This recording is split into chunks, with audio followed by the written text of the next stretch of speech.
দিনটা ছিল আমরা শিলিগুড়ি ফিরে আসার ঠিক আগের দিন। এই দিন ছিল দীপ্তর পরীক্ষা। সময় মতো আমরা বেরিয়ে গিয়েছিলাম পরীক্ষা দেওয়ার জন্য, মানে দীপ্ত পরীক্ষা দেবে, আমি ওর সাথে গিয়েছিলাম।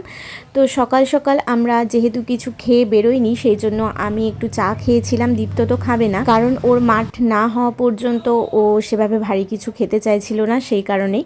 তো আমি চা খেয়েছিলাম, আমি কচুরি খেয়েছিলাম, তার মাঝে একটু ডাবের জল ও খেয়েছিল, আর আমিও তার থেকে একটুখানি খেয়েছিলাম।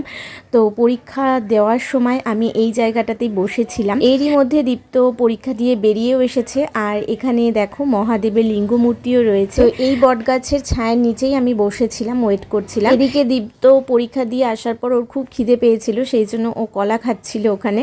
আমি ওখান থেকে কয়েকটা খেয়েছিলাম, কারণ আমারও খুব খিদে পেয়ে গিয়েছিল। তো বাকিগুলো ওই খেয়েছে, তারপরে একটু খেয়ে নিয়েছিলাম আখের রস। আর এদিকে আমরা পরীক্ষা শেষে বেরিয়ে আসছিলাম, তো একটু ভিডিও করছিলাম। সেই কারণে আসার পথে একটা মিষ্টির দোকান চোখে পড়লো। ব্যারাকপুরে একটা বড় মিষ্টির দোকান ছিল, আমার ঠিক খেয়াল নেই। তো সেখান থেকে ধোকলা খেয়েছিলাম, যেটা আমার ভালো লাগেনি। আর তারপরে যেটা ব্যারাকপুরে একটা ফেমাস জিনিস, যে শর্টটাকে ওরা ক্ষীরের মধ্যে দিয়ে একটা দারুণ মিষ্টি বানায়, তো সেটা আমরা খেয়েছিলাম। ওই ছোট্ট খুঁড়িটার দাম নিয়েছিল 50 টাকা। তো এত ভালো লেগেছিল যে আমরা ডিসাইড করেছি যে পরবর্তীতে যখন ওখানে যাব অবশ্যই আমরা বড়টা খাবো আর কি।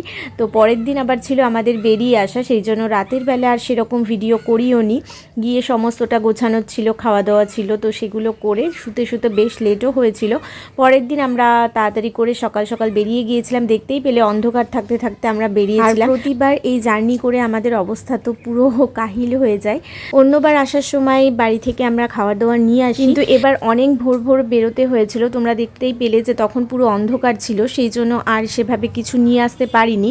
তাই আমরা ট্রেনের মধ্যেই যা পেয়েছি খেয়েছিলাম। সব থেকে বাজে লেগেছে যেটা বিরিয়ানি খেয়েছিলাম মালদা থেকে, একদম ভালো লাগেনি, শুধুমাত্র ডিমটা দিয়ে কোনো রকমে খেয়েছিলাম। আর বাইরে বেরোলে না দেখা যায় যে এটা ওটা অনেক কিছু খাওয়া হয়ে যায়, কিন্তু এদিকে পেটও ভরে না, মনও ভরে না।